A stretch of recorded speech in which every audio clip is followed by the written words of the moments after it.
Glória a Deus. Abra sua Bíblia na Epístola de Tiago, Carta de Tiago, capítulo 2. Há um ano atrás nós pregamos Tiago, capítulo 1. Hoje nós vamos falar a palavra que o Senhor tem transmitido através do capítulo 2 da Carta de Tiago. Amém? Glória a Deus. Meus irmãos, não tenhais a fé em nosso Senhor Jesus Cristo, Senhor da glória, em acepção de pessoas. Se portanto entrar na vossa sinagoga algum homem com anéis de ouro nos dedos, em trajos de luxo, e também algum pobre andrajoso, e tratardes com deferência o que tem os trajes de luxo, e lhe disserdes: tu assenta-te aqui em lugar de honra, e disserdes ao pobre: tu fica ali em pé, e assenta-te aqui debaixo do estrado dos meus pés. Não fizeste distinção entre vós mesmos, e não vos tornaste juízos tomados de perversos pensamentos? Ouvi, meus amados irmãos, não escolheu Deus os que para o mundo são pobres, para serem ricos em fé e herdeiros do reino que Ele prometeu aos que o amam? Entretanto, vós outros menosprezastes o pobre. Não são os ricos que vos oprimem, e não são eles que vos arrastam para tribunais? Não são eles os que blasfemam o bom nome que sobre vós foi invocado? Se vós contudo observais a lei régia segundo a Escritura: amarás ao teu próximo como a ti mesmo, fazeis bem. Se todavia fazer exceção de pessoas, cometeis pecado, sendo arguidos pela lei como transgressores. Pois qualquer que guarda toda a lei, mas tropeça em um só ponto, se torna culpado de todos. Porquanto aquele que disse: não adulterarás, também ordenou: não matarás. Ora, se não adulteras, porém matas, vens a ser transgressor da lei.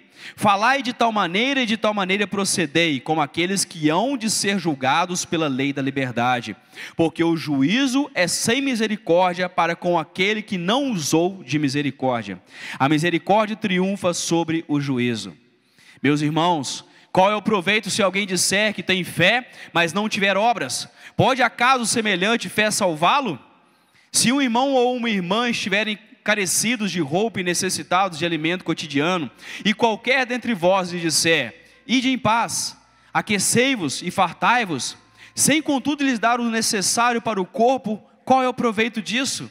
Assim também a fé, se não tiver obras, por si só está morta. Mas alguém dirá: tu tens fé e eu tenho obras. Mostra-me essa tua fé sem obras, e eu com as obras te mostrarei a minha fé. Crês tu que Deus é um só? Fazes bem, até os demônios creem e tremem. Queres, pois, ficar certo, ó homem insensato, de que a fé sem obras é inoperante? Não foi por obras que Abraão, o nosso pai, foi justificado, quando ofereceu sobre o altar o próprio filho Isaque? Vês como a fé operava juntamente com as suas obras. Com efeito, foi pelas obras que a fé se consumou. E se cumpriu a Escritura, a qual diz: ora, Abraão creu em Deus, e isso lhe foi imputado para a justiça, e foi chamado amigo de Deus. Verificais que uma pessoa é justificada por obras, e não por fé somente. De igual modo, não foi também justificada por obras a meretriz Raabe, quando acolheu os emissários e os fez partir por outro caminho? Porque assim como o corpo sem espírito é morto, assim também a fé sem obras é morta. Pai, nós te louvamos nessa noite pela oportunidade que o Senhor nos deu de estarmos, Senhor, em Tua presença, para adorarmos o Teu santo nome, para ouvirmos, ó Deus, a Tua palavra, e que a Tua palavra nessa noite, Pai, seja revelada em cada coração, em cada vida neste lugar, em nome de Jesus. Pai, coloca uma muralha de fogo ao nosso redor, e guarda nossas vidas, livra-nos de todo mal e de toda perturbação. Eu elevo, Senhor, nossos pensamentos cativos ao Teu trono da graça, à Tua presença, Pai, nessa noite, em o nome de Jesus, e nós glorificamos ao Senhor, porque Tu és o Deus, ó Pai, que derrama sobre o nosso coração a fé, mas também Tu és o Deus da obra, Tu és o Deus que opera maravilhas, que opera o impossível, Tu és o Deus do milagre, Tu és o Deus da provisão, Tu és o Deus que sara, Tu és o Deus que liberta, ó Pai, Tu és o Deus que provê sobre a Tua igreja e sobre o Teu povo. Traga-nos, ó Deus, e fala no nosso coração, que o nosso coração nessa noite seja uma terra boa, e a Tua semente lançada ache guarita em cada coração, e germine, ó Pai querido, para a nossa vida e para a eternidade, em o nome de Jesus. A igreja crê diz? Amém. Glória a Deus. Poder sentar, amados. Aleluia. Amados, essa epístola de Tiago, essa carta de Tiago, ela é maravilhosa.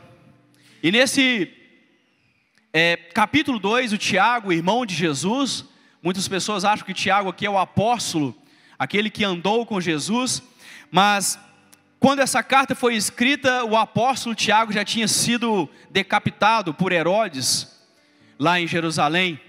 Logo no início da perseguição da igreja pelos judeus, Tiago foi decapitado, um dos primeiros apóstolos a serem mortos por causa do nome de Jesus.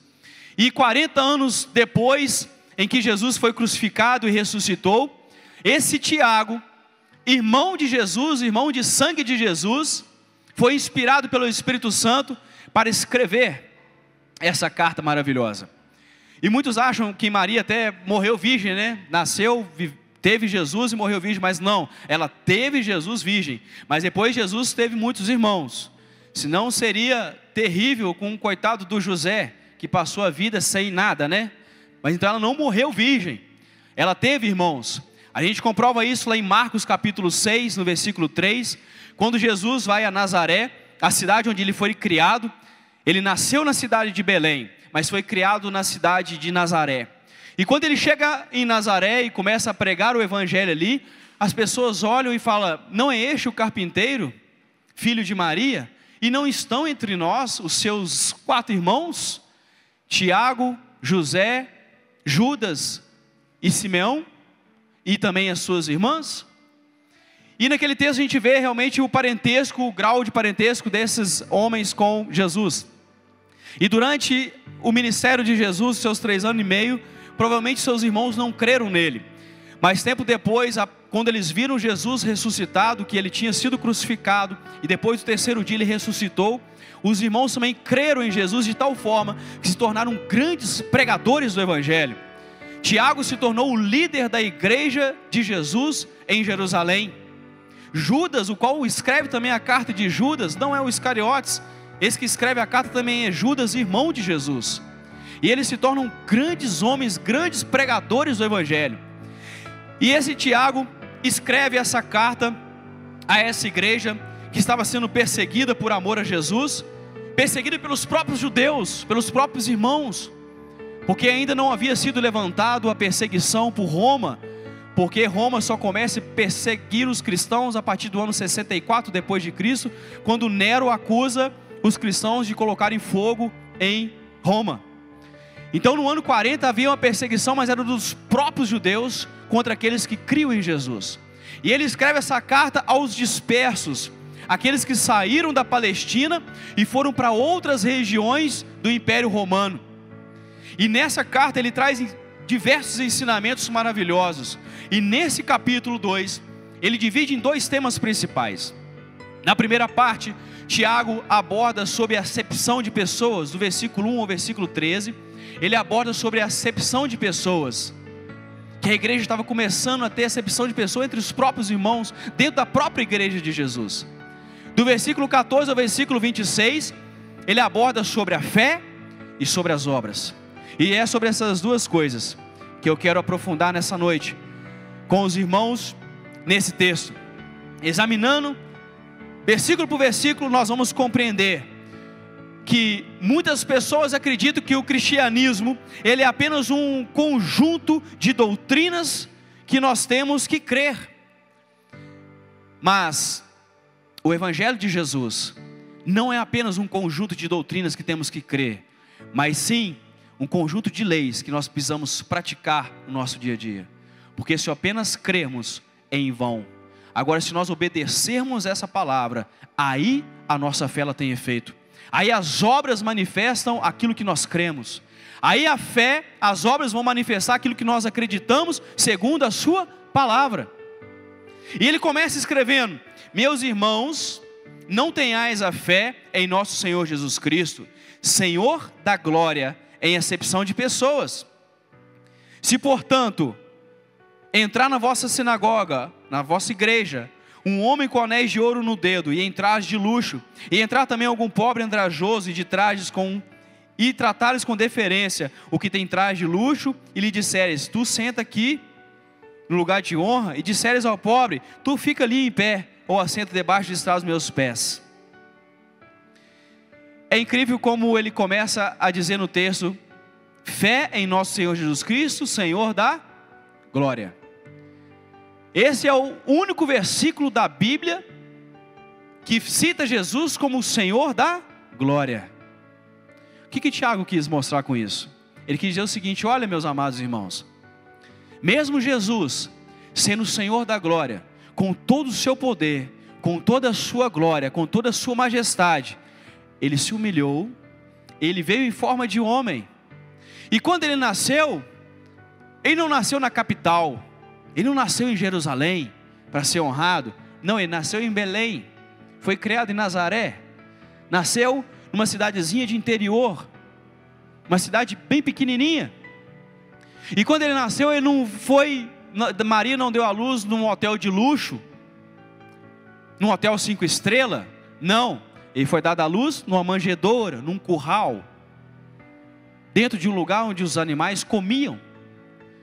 Jesus, ele quis manifestar ali a simplicidade, ele quis dizer que ele veio para todos, e enxerga a todos nós, da mesma forma, ele enxerga o branco, o negro, o amarelo, o rico, o pobre, ele enxerga o doutor e o iletrado, da mesma forma, do mesmo nível, do mesmo jeito. Então Tiago começa a mostrar isso, olha, Jesus, o Senhor da glória, ele não veio para ver a sua igreja em acepção de pessoas, tendo alguns em detrimento daqueles outros. E acepção, o que é acepção, pastor? Acepção é receber alguém pela sua face, pela forma como ele se mostra, como ele se porta, receber alguém pelo como ele se veste, ou pelo carro que ele estaciona do lado de fora da igreja. Então se o irmão ele chega com um linho fino num Audi, ele é bem recebido. Se ele chega de roupas mais simples e a pé ou de um fusquinha, ele é mal recebido? Não. Se ele tem uma boa formação, ele vai ter bons cargos na igreja. Se não, ele não vai ter bons cargos na igreja. E Jesus vem e lhe contesta isso, fala assim, ó, não foi assim que eu ensinei a vocês. As pessoas não têm cargo na igreja pelo poder econômico ou conhecimento científico que ele tem, mas sim pelo dom espiritual e a intimidade com Deus que ele tem. Ele pode ser a pessoa mais simples, se ele tiver o dom de Deus, se ele tiver intimidade com Deus, é essa pessoa que vai ser colocada naquele cargo, é aquela pessoa que vai adorar, é aquela pessoa que vai pregar, é aquela pessoa que vai evangelizar. E Jesus ele traz isso e fala assim, olha, em qualquer lugar isso pode acontecer, menos entre os meus discípulos, menos dentro da minha igreja. Na minha igreja, a acepção de pessoas não pode acontecer de forma alguma. E ele continua, não fizeste distinção entre vós mesmos, e não vos tornaste juízes tomados de perversos pensamentos. Aqui a gente vê que a honra e o juízo, muitas vezes são manifestos pela aparência. Muitas vezes quando você vê uma pessoa simples, você já julga ela e ali, lá vai mais um bêbado, lá vai mais uma pessoa que não quer nada com Deus. Você parou para perguntar a ele qual que é o problema dele? Por que ele está daquela forma? Alguém já experimentou fazer isso? Muitas vezes nós julgamos pelo que acontece, isso é todo dia, o tempo todo. Às vezes você está em casa esperando alguém, e a sua esposa, seu marido atrasa no trabalho e chega atrasado, e você já vai com 7 pedras na mão. Por que você atrasou? Onde você estava? Com quem você estava?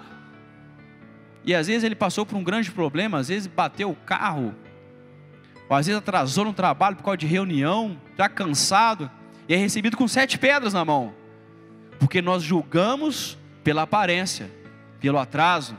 Em vez de perguntar, a mulher chegar, meu amor, chegou atrasado, filho? Aconteceu alguma coisa? Bateu o carro, atrasou na reunião, aconteceu alguma coisa com você? E muitas das vezes aconteceu, Porque ninguém chega atrasado ou ninguém faz algo de errado porque quer. Eu até dei o meu exemplo no curso de noivos antes. Minha esposa, a Rafaela, ela conseguiu carimbar todos os carros que eu já tive. Todos os carros ela adesivou ele de alguma forma. Num poste, num pilar. E no início eu ficava muito bravo. E ela chegava, nossa, arranhou de novo meu carro. E eu ficava nervoso. Até que um dia eu comecei a compreender que ela não fazia aquilo que ela queria. Ninguém fala assim, hoje eu vou sair de carro, hoje eu vou bater o carro. Só de sacanagem, vou esbarrar. Ninguém faz isso. Se fizer, está no lugar errado, tem que estar na clínica, né? Então eu falei assim, gente, ela não é louca, ela não faz porque ela quer. Foi um descuido. Foi um descuido que aconteceu. E eu comecei a observar que eu estava valorizando mais o carro. E eu ficava lá, nossa, tamanho desse arranhão, desse tamanhozinho. Nossa, acabou com a lateria do carro. Eu falei assim, gente, eu estou valorizando mais o objeto do que o ser humano, do que a pessoa. Meu Deus. E muitas vezes nós agimos assim, amados. Valorizamos mais os bens. Valorizamos mais os objetos do que as pessoas que nós amamos. Quando compreendi que ela não fazia isso por querer, eu falei assim, meu Deus. Aí um dia foi diferente, um dia ela chegou, e já chegou toda trêmula, né? Eu falei assim, vai brigar, né? Chegou, amor, eu vi que ela estava estranha. Eu falei assim, falou, aconteceu alguma coisa? Eu já tive isso na garagem já. Aconteceu alguma coisa? Falou, não, pois é, eu estou para te falar que aconteceu. Pode falar, mulher, aconteceu. Eu esbarrei o carro, mas aconteceu alguma coisa com você? Você machucou? Ela parou, ficou até paralisada. Só é meu marido. Trocaram. Alguém trocou. E aí mudou tudo no relacionamento. Quando nós aprendemos a valorizar as pessoas, a não julgar pela aparência, a forma como que aconteceu, mas por que aconteceu. Não julgar as pessoas porque elas têm, mas pelo que elas são. E esse juízo que nós fazemos e a honra que nós damos às pessoas, muitas das vezes, como diz aqui, tomados por perversos pensamentos. Sabe por quê? Porque nós favorecemos aqueles que nos podem dar algo. Não vou favorecer esse aqui porque esse cara é influente, ele vai poder me ajudar amanhã. Ah, esse aqui tem contato com político. Não, esse aqui tem influência dentro da empresa, ele é o gerente. E aí começa a bajular aquela pessoa, por quê? Aí você começa a honrar e fazer um juízo com perversos pensamentos, porque você sabe que essa pessoa pode te dar algo em troca. Só que a palavra de Deus nos ensina o contrário. Lá em Lucas capítulo 6, versículo 38, diz o seguinte: dai e dar-se-vos-á, medida, recalcada, transbordante, abundante. Nós recebemos quando nós damos. No reino de Deus ele é o contrário. Quanto mais você dá, mais você recebe. Quanto mais você abençoa, mais você se doa, mais você ajuda, mais alegre você é. Eu comecei a perceber isso quando eu comecei a olhar a vida do pastor Fernando. É o missionário que nós ajudamos lá na selva peruana.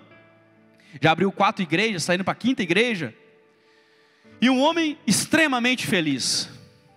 Toda vez que ele vem aqui, a alegria o tempo todo, ele só sabe rir. Deve até doer maxilar dele, tanto que ele ri, só sabe rir. Feliz e alegre o tempo todo. E toda vez que você chega perto dele, ele tem uma palavra de paz para te dar. Uma palavra transformadora, uma palavra edificante. E aí quando eu pegava os relatórios, as fotos desse missionário, do pastor Fernando, muitas vezes passando dias e dias entre os indígenas, comendo bicho de pau podre. Aquelas larvas assim, comendo aquele negócio. E feliz. Eu falei assim, meu Deus, como?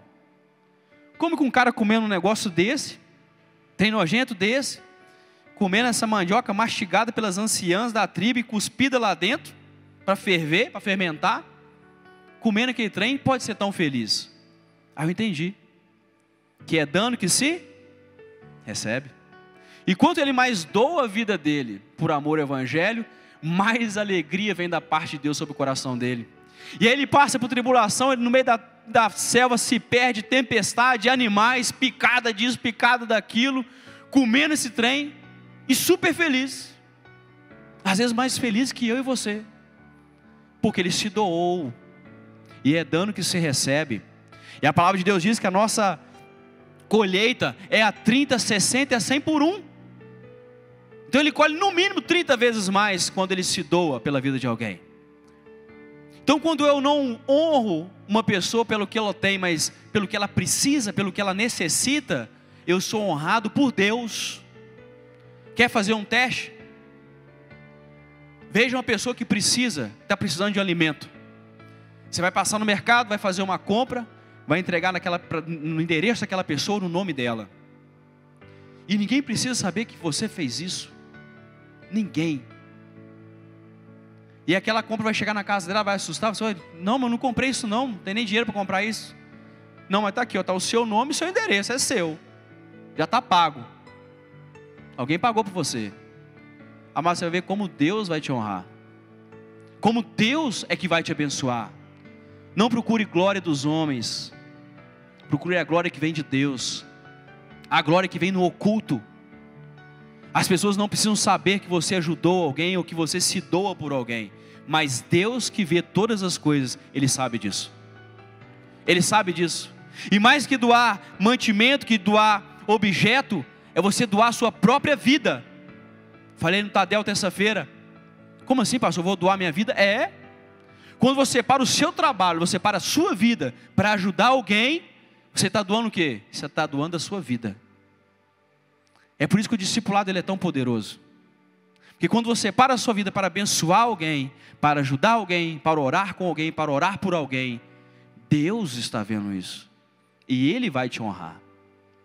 Ele vai multiplicar a sua sementeira. É Ele que vai te prosperar. Quando você para a sua vida para discipular, para liderar uma célula, para abençoar uma pessoa, para visitar alguém que está precisando, Deus vai derramar o favor sobre a sua vida. E no versículo 5 ele diz: ouvi, meus amados irmãos, não escolheu Deus os que para o mundo são pobres, para serem ricos em fé e herdeiros do reino que Ele prometeu aos que o amam? Que coisa tremenda. Se nós olharmos, amado, 90% ou mais das pessoas que congregam nas igrejas são pessoas de baixa renda. Na maioria das vezes as pessoas de padrão mais elevado não querem saber de Deus, porque colocam sua confiança muitas vezes no dinheiro. Tem muito rico abençoado, tem muito rico que crê na palavra, que vive a palavra de Deus, sim. Mas a maioria coloca a sua força, a sua segurança no dinheiro. E a igreja muitas vezes são cheias de pessoas simples, mas pessoas que muitas vezes são pobres na terra, simples na terra, mas são ricos e poderosos no reino de Deus. Pessoas que abrem sua boca e determinam e a pessoa é curada. Pessoas muitas vezes não sabem escrever direito. Eu conheci um homem assim, quando eu estava estudando, era ainda estudante, fazia engenharia, e conheci um irmão aqui na igreja, ele já se foi, já faleceu. Um homem cheio do poder do Espírito Santo de Deus. Um homem quando abria a boca, meu Deus, que coisa tremenda. Deus revelava as coisas para ele, e ele não sabia assinar o nome dele. E uma vez, uma vigília, eu vendo aquele homem de Deus sendo usado, disse: meu Deus, eu quero ser usado assim. E eu vi que o estudo para Deus fazia diferença. O que fazia diferença era a forma da entrega. E quanto mais aquele homem se entregava para Deus, mais ele era usado por Deus para fazer a obra. Então Deus ele pega as pessoas, né, tira o pobre do monturo e faz assentar entre os príncipes dessa terra. Porque a verdadeira sabedoria é muito diferente do conhecimento. Conhecimento é quando nós lemos, nós estudamos, sabemos muitas coisas, e você tem um conhecimento muito vasto. Mas isso não é sabedoria. Sabedoria é quando você compreende a palavra de Deus. Aí você é um homem e uma mulher sábia. E essa sabedoria só Deus pode dar. Ela só vem através da revelação do Espírito Santo, através do Espírito Santo de Deus, e de mais ninguém. E é essa sabedoria que nós precisamos buscar. No versículo 6 ele diz: entretanto vós outros menosprezaste o pobre. Não são os ricos que vos oprimem, e não são eles que vos arrastam para tribunais. Não são eles os que blasfemam o bom nome que sobre vós foi invocado. Isso é verdade. Na maioria das vezes são os ricos, os poderosos políticos, os poderosos sociais, os poderosos acadêmicos, é que perseguem o evangelho. São eles que muitas vezes, doutores do conhecimento e da ciência, negam a fé e protestam a fé, e zombam da sua fé.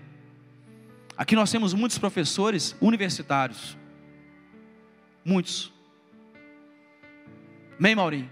Glória a Deus. Muitos professores universitários. E muitas vezes dentro da universidade nós somos chacota. Porque eles falam assim, não, você é um professor, letrado, doutor, crê num negócio desse? Crê em Bíblia, crê em Jesus? E são justamente esses poderosos letrados que perseguem o Evangelho. São os doutores socioculturais que vão para a mídia e detonam a igreja de Jesus. E fazem novelas mostrando os cristãos como a pior raça possível, denegrindo a imagem daqueles que creem em Deus. E tem crente que ainda assiste esse trem aí de novela ainda, misericórdia. São eles que chegam na mídia e colocam a ciência acima de tudo, e colocando a fé, a palavra de Deus, como se não existisse nada.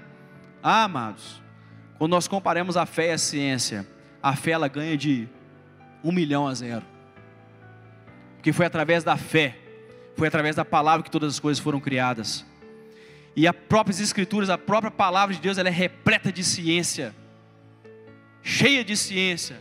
Inclusive muitos pesquisadores descobriram muitas coisas lendo a Bíblia, examinando as escrituras. Então, são essas pessoas que muitas vezes te negam e protestam e perseguem a nossa fé. Muitos políticos, muitas vezes com leis contra a igreja de Jesus. No versículo 8 ele diz assim: se vós contudo observais a lei régia, ou a lei rainha, a lei magna, a lei maior, segundo a escritura, que é o que? Amarás o teu próximo como a ti mesmo. Fazeis bem. Se todavia fazeis acepção de pessoas, cometeis pecado, sendo arguido pela lei como transgressor. Pois qualquer que guarda toda a lei, mas tropeça em um só ponto, se torna culpado de todos. Porquanto aquele que disse não adulterarás, também ordenou não matarás. Ora, se não adulteras, porém matas, venha a ser transgressor da lei. Observa que nesse versículo, Tiago compara a acepção da pessoa com o assassinato. E é verdade, nós assassinamos pessoas pela acepção de pessoas. Nós assassinamos vida pelas palavras que nós damos a ela. Às vezes você mata uma pessoa muito mais pela sua palavra do que se você desse um tiro nela e tirasse ela a vida. Às vezes você mata o sonho da pessoa, você destrói o seu psicológico, a sua alma, com as suas palavras, com o seu desprezo. Então você mata vidas com a sua acepção. E a palavra de Deus diz ao contrário. Você olha, se você mata a pessoa, você transgressou da lei. E eu já falei aqui, você não matar a pessoa aqui não é só tirar a vida, não. É você denegrir aquela pessoa, denegrir a imagem dela, falar mal dela, caluniar ela. Porque às vezes tirar a vida de alguém, às vezes nem crime é. Verdade. Se nós formos lá para o Velho Testamento, em Êxodo capítulo 20, quando fala assim, não matarás. O original no hebraico está escrito assim, olha, não desejarás tirar a vida de ninguém. Agora você está em casa, exemplo, a pessoa está arrombando sua casa, querendo matar você, a sua esposa, seus filhos, estrupar a sua esposa. O cara arrombou o portão, você puxou o gatilho, matou. Você pecou diante de Deus? Não, não pecou. Porque você não desejou tirar a vida dele. Mas para proteger a sua esposa, seus filhos, a sua família, você teve que tirar a vida dele, muitas vezes. Então, diante de Deus, isso não é pecado. E o original está lá, não desejarás tirar a vida de ninguém. E não matarás simplesmente. Então, o matar envolve muita coisa, vem do desejo do coração, da maldade do coração, da perversidade da nossa alma, de desejar o mal contra alguma pessoa. E aí sim você mata. E assim, só de você pensar e desejar tirar a vida de alguém, você já está cometendo um assassinato, porque você já está matando essa pessoa. E ele fala aqui, olha, e não vai transgredir a lei magna, a lei régia, que é a lei do amor. Porque se você ama, você não vai desejar o mal de ninguém, você não vai desejar falar mal de ninguém. Mesmo porque, amados, teve uma época da minha vida que eu decidi não falar mal de ninguém. Nunca mais. Por quê? Porque assim como o outro tem defeito, eu também tenho defeito. Eu também peco. Então com que autoridade eu posso falar mal de alguém? Com que mal eu posso falar mal de uma pessoa que faz isso ou faz aquilo? Eu não tenho direito de falar mal de ninguém. E se todos nós fizéssemos isso, amado, que bênção, que maravilha a igreja seria. Se não houvesse mais fofoca, se não houvesse ninguém falando mal de ninguém, de futiquim com outro, de tititi com outra pessoa, que coisa maravilhosa seria. Amém, igreja? Então adote isso na sua vida. Fala assim, eu a partir de hoje não falo mal de ninguém. E aí você chega numa reunião de família, dos amigos, primeira coisa, você viu fulano? Não, não vi não. Pois é. Tá bacana, ficou bonito, tá mais bonito? Não quero saber. Fez alguma coisa errada? Vai lá e conversa com ele. É o que a palavra de Deus diz. A palavra de Deus diz assim, viu o seu irmão pecar? Vai e conversa com ele, admoesta ele primeiro. Se ele não der ouvido, aí você vai até um discipulador, o líder dele, e conversa, está acontecendo tal coisa, vamos ajudar ele. Mas não, em vez de a gente ajudar a pessoa, já vai logo fofocar. Não, fulana, você não acredita, nem te conto. Não me conta, não, então continua não contando, porque eu não quero ouvir. Pronto. Você sem educação, glória a Deus. Prefiro ser sem educação do que fofoqueiro, servo do capeta. Porque fofoqueiro é servo do capeta, não é verdade? Versículo 11, 12. Falai de tal maneira e de tal maneira procedei, como aqueles que hão de ser julgados pela lei da liberdade. Pela lei da liberdade. Porque o juízo é sem misericórdia para com aquele que não usou de misericórdia. A misericórdia triunfa sobre o juízo.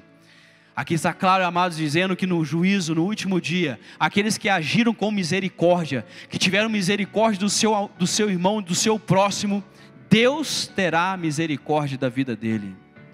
Agora, se você não teve misericórdia nem com as suas palavras, no dia do juízo, a misericórdia não vai operar sobre a sua vida. Mas aqui está claro falando que a misericórdia ela é superior ao juízo. A misericórdia ela é superior à condenação. Então haja com misericórdia sobre a vida do seu irmão. Haja com misericórdia sobre a vida do seu próximo. Sobre a vida do seu amigo, do seu familiar. Versículo 14. Antes aqui ainda no versículo 3, a misericórdia triunfa sobre o juízo.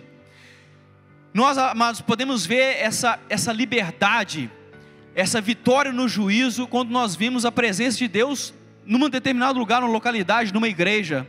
E uma igreja só consegue experimentar um avivamento, a presença do Espírito Santo de Deus, quando ela ama os seus amados irmãos, quando ela ama o seu próximo como a si mesmo. Se nós olharmos para alguns países como a África do Sul, por exemplo, ela sofreu ao longo da sua história o apartheid, todo mundo conhece a história, sabe disso. O apartheid era um sistema em que as etnias não combinavam entre si. Então existia uma grande discriminação entre brancos e negros e entre próprios negros. A própria etnia dos negros, elas não se davam um com o outro.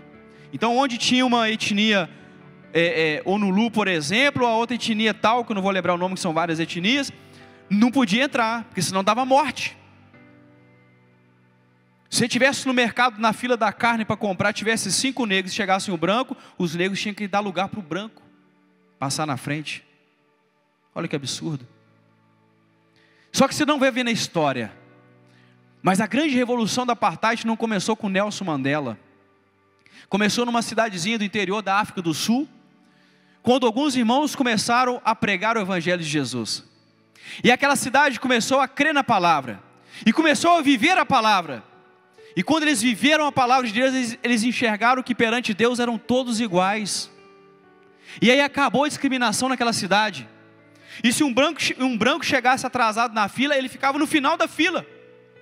E se o policial chegasse perto dele e falasse, olha, você tem o direito de chegar na frente, e entrar na frente, ele falasse, não, de jeito nenhum, eu cheguei depois.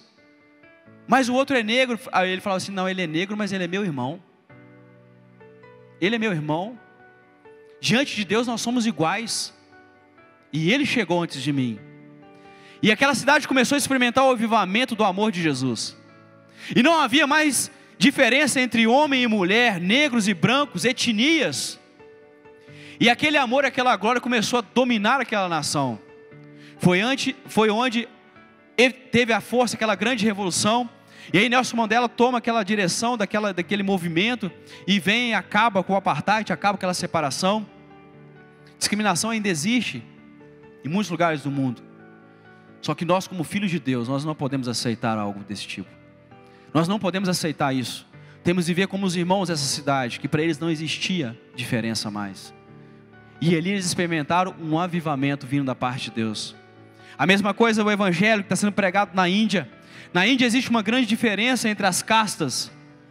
Se você é rico é porque você veio da cabeça do Deus Brahma. E você é respeitado, honrado, entra nos melhores restaurantes.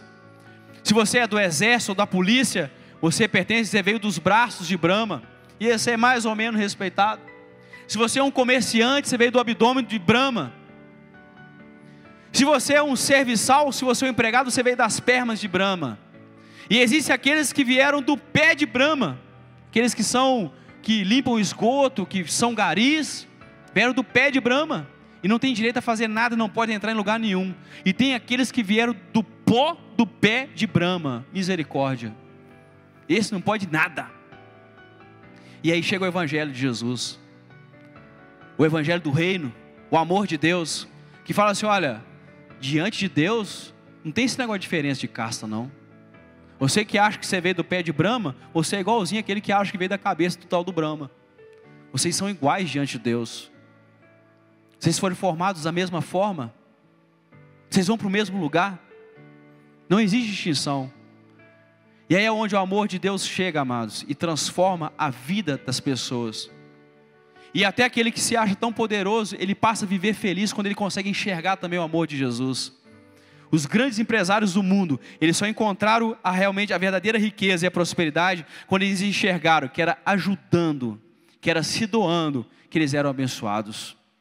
Até eles conseguiram enxergar isso. E no versículo 14 ele diz assim: meus irmãos, qual é o proveito se alguém disser que tem fé, mas não tiver obras? Pode acaso semelhante fé salvá-lo? Pode? Não. Tiago ele já responde, não pode.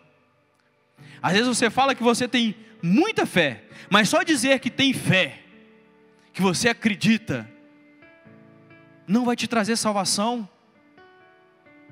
Muita gente acha que, levantei a mão, eu aceitei, eu tenho fé agora. Isso não traz salvação, porque a verdadeira fé genuína, ela vai se manifestar através das suas obras. Ela vai se manifestar através das suas atitudes, através da sua conduta, do seu dia a dia, da forma como você reage. Muitas vezes nós agimos errado como igreja, quando a pessoa ouve uma palavra, ela é tocada por aquela palavra, ela levanta a mão, senão eu creio em Jesus. Então vem cá, filho, vamos batizar você está salvo. Está salvo, irmão? Muitas das vezes está salvo nada. Nada. Porque a salvação não é simplesmente levantar uma mão, é compreender o que era o eu creio em Jesus. E eu creio em Jesus é muito mais profundo do que levantar a mão. Primeiro você tem que saber quem sou eu, quem é você, o que é negar o seu eu, a negar a si mesmo. Porque se você não negar o seu eu, você jamais dará o passo da conversão genuína, você jamais manifestará as obras, você jamais obedecerá a palavra de Deus se você não negar o seu eu. Depois você tem que entender o que é o creio. Eu creio, o que é crer? O que significa crer? Crer não é apenas ter fé, mas é agir através da sua fé, é manifestar as obras, é obedecer a palavra que você agora tem fé, é viver dessas obras. E eu creio em Jesus Cristo. Aí acabou mesmo. Quem é Jesus Cristo para você? Quem é Jesus? O que Jesus fez? Por que Ele fez? E aí quando nós compreendemos tudo isso, assim, não, agora eu creio em Jesus. É isso que eu quero. É esse Jesus que eu quero seguir. É esse Jesus que eu quero servir o resto da minha vida. É esse Jesus que eu não largo de forma alguma, porque Ele deixou a sua glória.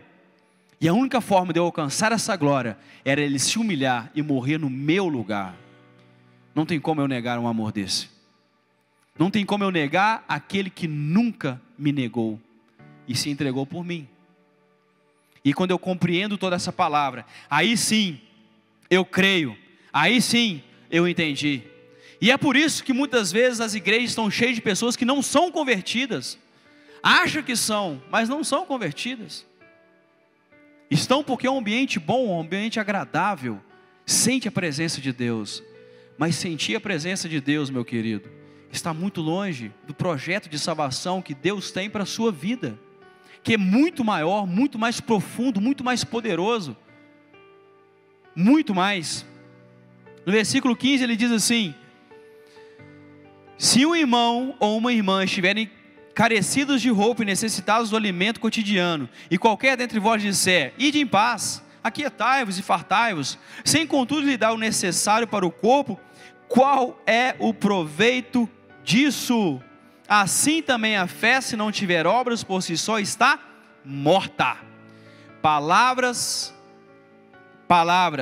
sem atitudes, sabe o que equivale? Nada. Não vale nada. Palavras sem atitude não vale nada. Você falar uma palavra boa para uma pessoa, mas você não ajudar aquela pessoa, não dar um pão, não ver a pessoa estar faminta, não ter coragem de compartilhar um pão com aquela pessoa. Misericórdia. O amor de Deus passou longe. O Evangelho de Jesus passou a quilômetros de distância de você. E aqui ele fala que a fé sem a obra ela é morta. E obras, amados, temos que entender que obra não é caridade. Muitas das vezes nós criticamos, às vezes, o espírito católico que faz uma obra, faz lá o sopão, ajuda as pessoas. E nós, por outro lado, os evangélicos, não faz obra nenhuma. Não faz caridade nenhuma. Ah, não, é fé. É fé, amém. Sem fé é impossível agradar a Deus. O justo viverá pela fé. É a fé na palavra, no nome de Jesus, que faz toda a diferença. Eu exercer a autoridade no nome de Jesus pela fé que eu tenho, é que vai gerar o milagre, é que vai operar o agir de Deus através da minha palavra. Mas se não tiver as obras, ela é morta. Só que as obras, elas não se baseiam na caridade simplesmente. A caridade ela é importante e necessária, e precisamos fazer. Mas a obra é você obedecer a palavra de Deus. Essa é a grande questão. Nós temos que entender que manifestar as obras é obedecer a palavra de Deus. Nós vamos ver nos dois exemplos que Tiago vai dar aqui na frente. No versículo 18 ele começa: mas alguém dirá, tu tens fé e eu tenho obras. Mostra-me a tua fé sem as tuas obras, e eu com as minhas obras te mostrarei a minha fé. Nós manifestamos muito mais a nossa fé através da nossa atitude. A forma como nós agimos com a esposa, as esposas com seus maridos, a forma do trato. Quando a pessoa te fecha num trânsito, por exemplo, a pessoa está toda errada, ainda te xinga, e você fala, Deus te abençoe. No seu coração você dá vontade de dizer, seu filho de Belial, filho do cão, é a vontade que vem, aí você segura. Deus te abençoe também, com coisas que Ele te abençoou, Ele te estimulou tudo quanto é nós, Deus te abençoe também. Ou então fala assim, obrigado. Faz o cara assim, olha, o cara para de xingar na hora, ele olha e fala assim, esse é doido. Esse é doido. E realmente para o mundo nós somos loucos. Mas essa manifestação aqui dessa fé que ele fala, dessas obras, é a forma como eu ajo no trânsito, é a forma como eu ajo na faculdade, é a forma como eu ajo dentro de casa com a minha família, é a forma como eu ajo no meu dia a dia, no meu trabalho, quando eu manifesto o amor de Deus onde eu estou. E muitas vezes nós somos a 007. No trabalho, ninguém sabe que você é filho de Deus. Ninguém. Você está ali trabalhando, um agente secreto, ninguém precisa saber que você é crente, que você crê em Jesus, não. E aí, como é que você vai manifestar o amor de Deus? Como é que você vai manifestar as obras se você não tem atitude? Se você não faz diferente? Quando aquela rodinha começa de escarnecedores, você fala assim: galera, tem que ir. Ah, por quê? Poxa, esse assunto não me agrada. Não me agrada. Não me faz bem. Não gosto de falar de ninguém. Aí você fala assim: opa, o cara é diferente. O cara é diferente. E a pessoa passando por um problema, você dá uma palavra de consolo para ela. Enquanto os muitos não falam nada, passa desapercebido, você vai dar uma palavra. Assim: opa, essa pessoa é diferente. Ela parou para me dar atenção, sem ganhar nada em troca. E quando nós fazemos algo sem ganhar nada em troca, amados, é aí que nós somos abençoados. Quando você ganha algo em troca, já está pago. Como diz o outro no ditado, está pago. Agora, quando você não ganha nada em troca pelo bem que você faz, aí você está fazendo a obra, aí você é abençoado. Aí é Deus que está vendo. E ele continua, no versículo 19, olha só: crês tu que Deus é um só? Quem crê que Deus aqui é um só? Só existe um Deus, Criador dos céus e da terra. Levanta a mão bem alto, misericórdia. Vai estar tudo com sono. Glória a Deus, que bênção. Olha só, que maravilha, ó. Crês tu que Deus é um só? Fazes bem. Aí depois ele continua: até os demônios creem e tremem. Não adianta crer que Deus é um só. Não adianta crer que Deus ele é todo poderoso, Criador dos céus e da terra. Porque Satanás também sabe disso. E ele tem medo, ele teme o dia do juízo, porque ele sabe que o juízo está se aproximando. Então o diabo, seus demônios, eles têm medo. Eles temem quando fala de Jesus, eles temem a Deus. Eles têm medo do dia do juízo. E eles estão melhor, o diabo está melhor que muito crente. Que isso, pastor? Misericórdia. Vai até o sinal da cruz. Misericórdia, pastor. Tem? O diabo está melhor que muito crente, porque tem muito crente que nem temer não teme. Nem ter medo do juízo final não tem. Vai levando a vida, deixa a vida me levar, a vida leva eu. E vai levando a vida de qualquer jeito. E vai levando a vida como o mundo vai ditando as regras, ditando a moda, ditando os palavreados, ensinamento, e você vai indo junto. Você nem tem medo do juízo. O diabo tem. É por isso que ele está melhor que muito crente hipócrita. Crentes hipócritas. Crente de boca para fora, mas que não teme a Deus, que não teme a sua palavra, que não respeita o juízo, que não respeita a verdadeira honra. E ele fala isso aqui: queres, pois, ficar certo, ó homem insensato, de que a fé sem obras é inoperante? Versículo 21, não foi por obras que Abraão, o nosso pai, foi justificado, quando ofereceu sobre o altar o próprio filho Isaque? Vês como a fé operava juntamente com as suas obras. Como efeito, foi pelas obras que a fé se consumou, e se cumpriu a escritura, a qual diz: ora, Abraão creu em Deus, e isso lhe foi imputado como justiça, e foi chamado de quê? Amigo de Deus. Verificais que uma pessoa é justificada por obras, e não por meio da fé somente. De igual modo, não foi também justificada por obras a meretriz Raabe, quando acolheu os emissários e os fez partir por outro caminho? Aqui Tiago traz a história de dois personagens, muito distintos, muito longe da realidade um do outro. Primeiro Tiago, olha, não foi justificado o pai Abraão pelas obras? Porque se nós voltarmos lá em Gênesis, no primeiro livro da Bíblia, no capítulo 15 de Gênesis, Deus chama Abraão para fora da tenda que ele estava, e fala assim: Abraão, olha para o céu, olha as estrelas do céu. Você consegue contar, Abraão, essas estrelas? Ele fala assim: Senhor, é impossível contar essas estrelas. E ele fala assim: olha, eu vou fazer a sua descendência se multiplicar como as estrelas do céu. E Abraão creu naquela palavra. Ele depositou naquela palavra de Deus a sua fé. E ele ainda falou assim: e em ti serão benditas todas as famílias da terra. Ou seja, é da sua geração que vai vir o Salvador da humanidade. E Abraão acreditou naquilo. Ele creu naquela palavra. Por isso foi imputado como justiça.